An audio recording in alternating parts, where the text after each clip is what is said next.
Assalamualaikum warahmatullahi wabarakatuh. Apa kabar semuanya? Semoga sehat selalu ya dimanapun teman-teman berada dan kapanpun teman-teman menyaksikan video ini. Dan perkenalkan, aku Lukman dari Farmasi Unpad Angkatan 2018. Di sini akan menemani teman-teman untuk mengenal lebih dalam, untuk mengetahui secara lebih lanjut mengenai skripsi atau penelitian akhir, tentunya di Farmasi Unpad. Dan aku di sini nggak sendirian, aku ditemani oleh Akang Teteh Angkatan 2017 lainnya yang pada saat ini sedang asik menyelesaikan penelitian akhir. Wah, ini kita say hi dulu. Halo Kang Adit. Halo. Halo Teh Ines, halo Teh Manu. Apa kabar? Baik. Ya, biasalah. Biasalah. Biasalah. Bersemangat Baik, sekali ya. biasalah. Oke. Jadi teman-teman, di sini kita akan membicarakan mengenai penelitian akhir atau skripsi. Yang mana kalau untuk skripsi ini, untuk sebagian universitas dapat dikatakan sebagai suatu hal yang harus dilakukan untuk menyelesaikan studi. Dan tentunya di Farmasi Unpad juga kita harus melakukan skripsi yang dapat dipilih, lebih tepatnya peminatan bisa dibilang enggak ya Kang Teh? Bisa sih. Bisa Ya, dibilang. bisa dipilih Bisa, peminatannya dari 4 departemen, yang mana kalau di Farmasi Unpad ini ada 4 departemen. Yang pertama yang itu ada FTF, yaitu Farmaseutika dan Teknologi Farmasi, kemudian ada AFKM atau Analisis Farmasi dan Kimia Medisinal, kemudian ada Biofar atau Biologi Farmasi, dan ada FSK atau Farmakologi dan Farmasi Klinik. Oke, langsung saja yuk kita tanyakan ke Akang Teteh. Dari penjelasan departemen yang udah aku jelasin di awal nih Kang Teh, kalau dari Akang Teteh sendiri milih departemen apa ya? Kalau aku sih di departemen AFKM FKM. itu ya lebih ke sintesis kayak gitu. Kalau Manu? Kalau aku, dosen pembimbing aku dua-duanya dari dosen AFKM. Nah, tapi sebenarnya bisa dibilang juga kalau TA aku itu ada kombinasi dengan departemen FTF karena ada semacam formulasinya dan evaluasinya banyak yang ke arah ke fisika gitu dibandingkan AFKM. Kalau kayak Ines kan sintesis. Gitu. Oke, kalau dari Kang Adit gimana? Kalau aku masuknya ke departemen FFK sih. Mainannya kan statistik. Soalnya emang TA aku tuh dry lab gitu. Oke, boleh tahu nggak nih Kang Teh, topiknya mengenai apa aja sih? Aku tentang sintesis sorben buat solid phase extraction kayak gitu. Cuma dia spesifik untuk salmeterol gitu. Nah, kalau Teh Ines, Teh Manu? Kalau aku, aku memanfaatkan kandungan dari tanaman buat dijadikan bioplastik. Kalau aku pakainya dari pati, dari tanaman sorghum, terus dibikin dengan campuran tertentu supaya bisa jadi bioplastik yang sekarang udah dipakai banyak orang gitu. Kalau Kang Adit gimana Kang? Kalau TA aku penyakitnya terkait TB nih. Jadi di RSHS aku menganalisis dari pasien-pasien yang hadir di RSHS, dari rekam medik yang ada di sana. Aku mau mengetahui kira-kira sifat-sifat atau faktor resiko apa saja yang dimiliki oleh pasien tersebut yang berkemungkinan bisa menimbulkan reaksi obat yang tidak diinginkan dari terapi TB. Karena kan yang seperti mungkin kalian atau kita udah tahu kalau misalnya TB itu obatnya kompleks dan banyak efek sampingnya gitu. Untuk menghindari itu, jadi kita bisa meminimalisir dengan mengetahui kira-kira apa aja sih yang bisa meningkatkan efek kejadian efek samping tersebut. Berarti kalau Kang Adit lebih ke dry lab atau wet lab? Dry lab. Dry lab. Ya. Teh Manu? Aku Wet wet lab. lab. Wet lab, oke. Berkaitan dengan pemilihan departemen juga. Jadi dari 4 departemen tersebut kira-kira bagaimana sih cara Akang dan juga Teteh memilih departemen untuk penelitian akhir? Kalau untuk pemilihan departemen sebenarnya pertama harus tahu dulu kita minatnya ke departemen apa. Kayak contohnya, misalnya aku sama Manu minatnya di AFKM, jadinya coba buat masuk ke AFKM, atau Adit minatnya ke FFK seperti itu. Baru nanti kan teman-teman ada buku ijo ya yang buat nonton SHP dan SUP kayak gitu.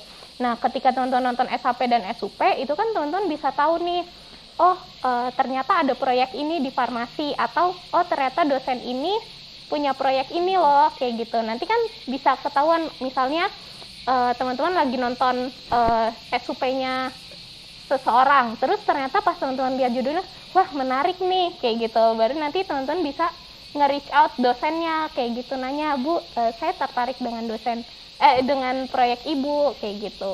Buat kalau untuk dijadikan skripsi. Kalau dari Temanu dan Kang Adit ada tambahan? Kalau aku kurang lebih sama kayak Ines sih. Oke, mungkin bisa dicatat ya teman-teman sarannya dari Teh Ines untuk pemilihan departemen. Oke, tentunya ketika kita sudah terbayang-bayang dan kita sudah terpikirkan mengenai penelitian akhir dan juga departemen seperti yang sudah dijelaskan oleh Kang Teteh sebelumnya, pasti kita membutuhkan mentor atau pembimbing ya Kang Teh, dosen pembimbing. Kalau mengenai dosen pembimbing, gimana sih cara Kang Teteh untuk mencari dosen? Jadi kalau kita tuh waktu tahun lalu ya, itu kita mulai approach ke dosen pembimbing itu kebanyakan setelah SHP pertama di 3,5 tahun, berarti Januari. Karena kan kemarin memang banyak yang lulus di Januari ya. Nah dari situ tuh sebenarnya udah mulai meng-approach. Kalau misalnya aku pribadi, karena waktu itu nyambi KKN, jadi memang nggak bisa, emang lagi nggak sering ke fakul gitu ya. Dari dosen yang aku sama teman-teman udah ada plan nih, udah ada grup, kita mau bareng-bareng approach ke dosen A gitu, ke dosen pembimbing aku kan. Nah di situ tuh aku personal chat dulu di Japri dulu kan, untuk meminta pertemuan, karena dulu masih belum ada pandemi kan ya. Kalau sekarang lebih relate untuk menjadwalkan Google Meet atau Zoom gitu ya. Nah jadi sebenarnya dari waktu senggang tersebut, kalau misalnya udah ada bisa bikin forum, di forum tersebut baru dijelaskan maksud dan tujuannya, yaitu untuk berminat untuk TA bersama ibu atau bapak seperti itu. Kalau kemarin kita approach-nya kayak gitu. Jadi intinya kita coba konfirmasikan dan kita coba tanyakan kepada dosen terkait ya. Iya betul. Oke, mengenai dosen pembimbing juga, pastinya ini masih nyambung dari pertanyaan sebelumnya. Biasanya banyak yang merasa kebingungan dan ingin ditanyakan mengenai peran dari Desbim tersebut nih Kang Teh. Misalkan ketika kita ada kendala, kita harus konfirmasinya ke Desbim 1, apakah Desbim 2 ya. Ketika ingin revision, kita harus konfirmasinya kemana ya, bagaimana tuh Kang Teh? Oke. Kalau misalkan peran Desbim sendiri selama skripsi itu memang banyak banget. Aku benar-benar merasa aku selama skripsian dibantu sama dosen pembimbing aku, baik dosen pembimbing 1 maupun dosen pembimbing 2. Mulai dari awal kita mulai diskusi mengenai TA-nya. Jadi itu pas awal-awal memang kan udah mulai pandemi. Jadi aku sering banyak diskusi via Google Meet mengenai studi literaturnya, segala macam. Bagaimana pemilihannya, pertimbangannya, terus banyak masukan feedback dari dosen pembimbing aku. Terus dari pada saat mulai nge-lab bulan Agustus kan diarahin, nanti teman-teman pas mulai hal ada ini. Jadi kita udah pas masuk ke lab kan biasanya kan kagok ya mungkin. Mau TA bingung mau ngapain. Nah itu tuh udah diarahin, kita harus ngapa-ngapain. Nah terus di tengah-tengah ada kendala. Wah ternyata hasilnya kurang memuaskan atau tidak sesuai dengan literatur yang ada, kan bingung kan. Nah itu di situ dibantu cari jalan keluarnya, gimana caranya supaya hasilnya bisa maksimal gitu. Jadi ada hal-hal yang harus dioptimalkan gitu. Terus kalau misalkan kayak ada kendala tadi revisian, itu semua ke Dosbim 1 dan juga ke Dosbim 2. Jadi kedua dosen mempunyai peran yang sama dalam skripsian kita. Nah selain itu juga selain tadi hal-hal yang berkaitan dengan teknis skripsi, sebenarnya dosen pembimbing juga kalau bagi aku sendiri banyak berperan dalam hal support juga sih, secara emosional, secara mental, karena skripsi itu banyak hal-hal yang tidak terduga suka terjadi. Jadi aku mendapatkan banyak masukan, banyak pelajaran yang aku nggak dapetin kalau misalkan kelas cuman diajar doang oleh beliau. Tapi memang jadi aku benar-benar merasa dosen pembimbing itu sangat membantu aku selama untuk tetap termotivasi gitu. Intinya kalau untuk masalah tersebut jangan lupa kita diskusikan dengan dosen. Iya betul. Harus selalu jujur. Maksudnya kalau misalkan ada masalah bilang gitu loh. Jangan diam-diam. Ingat ya teman-teman, jangan disembunyiin apalagi untuk ke Desbim. Iya. Tadi sempat disinggung juga oleh Teh Manu untuk yang kendala atau gangguan ya yang bisa saja terjadi. ketika kita menyelesaikan tugas, jangankan skripsi, tugas kuliah biasa aja pasti ada saja kendala ya yang dirasakan. Mungkin pada saat awal penelitian kita berharap ingin penelitian kita lancar, namun tidak menutup kemungkinan pasti ada saja kendala yang kita temui di tengah jalan. Kalau dari Akang Teteh sendiri kira-kira seperti apa ya kendala atau kesulitan yang dialami? Kalau aku karena aku wet lab dan di tengah pandemi, jadi kan prosedur berubah kan. Nah, jadi kalau misalkan kita sekarang ini kalau mau nge-lab itu orangnya jadi terbatas. Kita nggak bisa main datang ke lab kapan aja gitu kan. Dan dalam satu ruangan harus ada maksimal orang yang bisa masuk. Jadi kan harus kita atur lah antara kita dengan teman-teman, kita gimana caranya biar enak gitu kan. Nah, selain itu juga tadi kayak yang aku udah bilang, suka ada kendala di tengah-tengah kayak ada beberapa prosedur yang gagal dan kita harus segera improvisasi supaya bagaimana hasilnya jadi lebih baik. Terus juga kendalanya dalam hal ketersediaan bahan sih sebenarnya, karena kan lagi pandemi gini supplier itu udah nggak ke kampus lagi, jadi agak susah kita buat nyari bahannya. Nah, itu harus kita cari lagi gimana caranya biar dapat supplier yang sesuai dengan bahan yang kita inginkan. Terus dan gitu kayak pengujian kalau kalian butuh yang di luar Unpad kan banyak tuh, karena kan nggak semua alat pasti ada di sini. Nah, itu jadi susah juga karena pandemi. Jadi memang kalau wet lab itu kondisinya agak begitulah nyata kondisi lapangan sekarang kalau misalkan lagi di tengah-tengah pandemi gitu. Permasalahan wet lab banget Iya, ya. Kalau Kang Adit yang dry lab gimana nih? Nah, mungkin aku dari perspektif TA Dry Lab ya, karena aku dry labnya bekerja sama juga dengan instansi di luar, mungkin karena pandemi juga ya salah satu faktornya ya, jadi bisa jadi ada beberapa alur birokrasi perizinan dan lain sebagainya itu yang berubah dan diperketat. Kayak misalnya kalau kita mau ngambil rekam medik kayak gitu tuh, mungkin karena kondisi pandemi kayak gini tuh batasannya jadi dikurangin. Kemudian ya itu deh, alur perizinannya tuh banyak yang Nambah. tidak terduga gitu, tidak diekspektasikan sebelumnya. Itu tuh bisa jadi ada hambatan eksternal lainnya gitu. Maksudnya mungkin sebagaimanapun kalian sudah planning, sebagaimanapun kalian sudah menyiapkan rencana kalian, kendala dari eksternal tuh dari pihak manapun gitu, itu tuh kemungkinan besar bisa jadi terjadi. Jadi memang harus dijaga juga motivasi dan ya mungkin emang semangat itu harus dijaga banget gitu. Terus salah satu kendala lainnya adalah mungkin karena aku dari perspektif orang yang TA-nya sendiri agak lebih mudah terdemotivasi gitu. Karena kalau misalnya kita punya partner yang sebenarnya pengerjaannya sama gitu ya. Ini aku baru tahu sekarang juga karena udah ngerasain gitu. Kalau misalnya kita punya partner yang ngerjain hal yang sama, mungkin bisa saling mendapatkan beban yang sama, bisa saling menguatkan, bisa saling mungkin ganti-gantian atau gimana gitu ya. Kalau misalnya aku pribadi, karena semuanya dikerjain sendiri, jadi aku nggak ada komparasi gitu, nggak ada perbandingan yang bisa jadiin aku tantangan untuk tetap ngejar-ngejar gitu loh, untuk tetap maju gitu. Jadi mungkin memang agak lebih susah menjaga motivasinya gitu, harus mencari motivasi di tempat lain. Mungkin istilahnya kayak gitu kali ya. Seperti itu ya teman-teman. Jadi kalau untuk kesulitan, kendala dan lain sebagainya pasti banyak yang datang dari eksternal maupun dari internal ya, dari pihak luar maupun dari dalam diri kita sendiri, termasuk seperti yang dijelaskan oleh Kang Adit, motivasi. Betul ya. Oke, Kang Teh pasti di luar sana banyak banget nih yang udah nggak sabar dan pengen merasakan penelitian akhir. Kira-kira apa aja sih yang harus dipersiapkan untuk penelitian akhir ini? Kalau buat TA sih sebenarnya yang pertama tuh mental ya.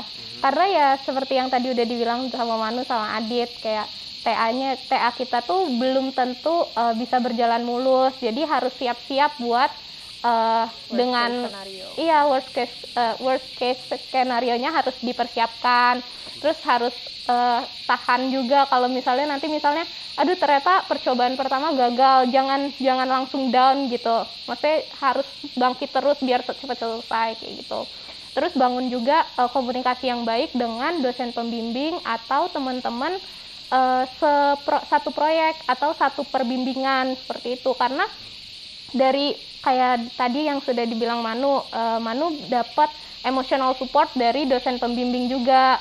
Lalu kalau aku juga dapat support dari teman seperbimbingan aku seperti itu. Jadi kayak komunikasi antara kita dengan dosen pembimbing dengan teman seperbimbingan tuh sangat membantu nantinya gitu. Jadi itu harus dipersiapkan juga. Selain itu persiapin juga materi atau kayak seputar tentang TA kalian, kayak dipersiapkan mulai dipelajari dari sekarang. Misalnya kalau sekarang udah ada nih judulnya, mulai dipelajari nanti gimana sih teknis pelaksanaannya seperti apa kayak gitu.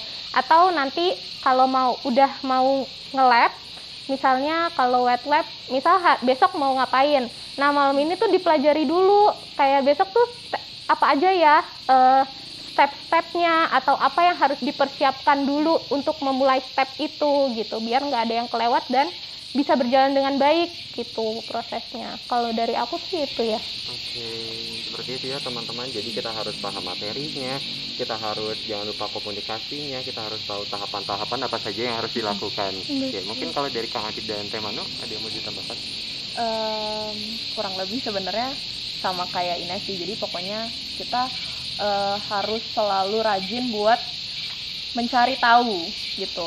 Jangan cepat puas ya. Jangan cepat puas, harus selalu mencari tahu kenapa ini bisa kayak gini, kenapa. Jadi kita kalaupun ada kendala, kita bisa berdiskusi dengan dosennya tuh enak. Kita nggak buta. Oh, ternyata kayak gini loh, Bu. Mungkin kita bisa improvisasi di bagian ini. Jadi kita jangan selalu mengandalkan semuanya ke dosen untuk mencari jalan keluar, tapi kita juga harus aktif mencari gitu. Biar TA kita lancar. Amin. Terakhir nih Kang Teh, mungkin boleh deh disampaikan untuk teman-teman yang sedang nonton video ini, ada nggak sesuatu yang ingin disampaikan oleh Kang Teteh, terutama persiapan untuk penelitian akhir? Dari aku dulu ya.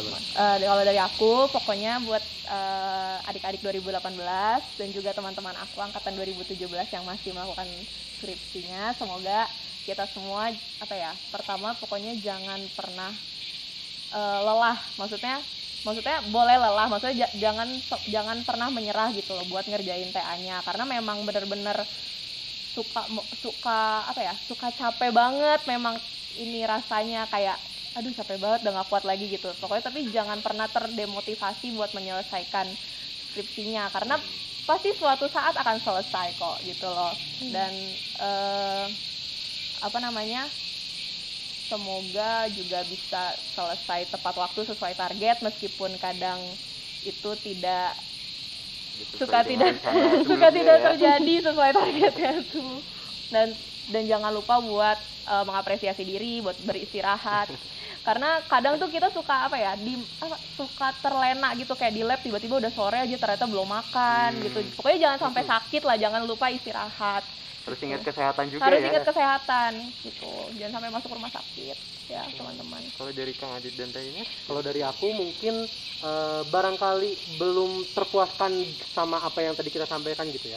Dan mungkin kalau misalnya kalian sudah tahu atau kepikiran gitu kira-kira cocoknya di departemen apa, sama dosen yang seperti apa, sama siapa gitu kan, itu mungkin bisa jalin komunikasi aja sama kita-kita yang sudah pernah mengalami gitu. Jadi jangan sungkan-sungkan kalau misalnya kalian pengen tahu kira-kira nanti ekspektasinya selama beberapa bulan ke depan kalian TA tuh sama dosen A kesannya seperti apa, di departemen B itu rasanya kayak gimana, tantangannya apa saja. Karena kan tiap dosen maupun tiap departemen mereka punya benefit dan challenge masing-masing gitu. Dan itu tuh semuanya disesuaikan dengan toleransi dan memang apa yang kalian mampu kerjakan dan apa yang kalian minat untuk kerjakan gitu. Jadi mungkin jangan ragu-ragu buat banyak komunikasi aja sama yang sudah berpengalaman gitu. Kita mau kok sharing pengalaman-pengalaman kita sebelumnya gitu, supaya tidak terjadi lagi yang bisa dihindarkan dan yang bisa dioptimalkan bisa dioptimalin juga sama kalian gitu. Jadi boleh banget ya komunikasi dengan kakak tingkat sebelumnya yang sudah penelitian akhir. Kalau dari saya gimana nih? Kalau dari aku sih jangan lupa buat nentuin target. Kayak nggak apa-apa kita punya target, misalnya skripsinya mau selesai dalam 3 bulan, tapi ya targetnya itu juga harus realistis, jangan sampai kayak ternyata skripsinya nih emang lama pengerjaannya, tapi target kalian cepet kayak gitu juga jangan, karena nanti malah jadi kalian yang capek sendiri buat ngejar target itu gitu. Dan kalaupun misalnya nanti targetnya belum tercapai atau teman-teman merasakan kegagalan, nggak apa-apa buat gagal gitu. Cuma ya jangan lupa gagalnya, ketika gagal nggak apa-apa sedih juga, tapi jangan lama-lama sedihnya karena masih ada hari depan yang masih harus dilakukan gitu. Jadi bangkit ya Teh. Betul, harus bangkit terus.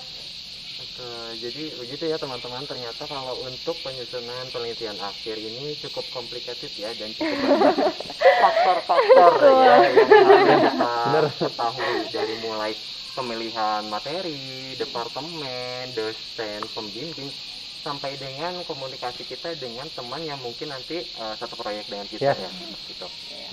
Oke, terima kasih banyak Kang Adit, Teh Manu dan juga Teh Ines. Thank you Lukman. Terima kasih juga. Semoga lancar selalu ya penelitiannya Kang Teh. Amin. Menuju Adit, Manu dan Ines S.Farm. Amin. Oke teman-teman, demikian sharing-sharing dengan Akang Teteh mengenai penelitian akhir. Terima kasih atas waktunya. Selamat siang. Wassalamualaikum warahmatullahi wabarakatuh. Thank you. Dadah.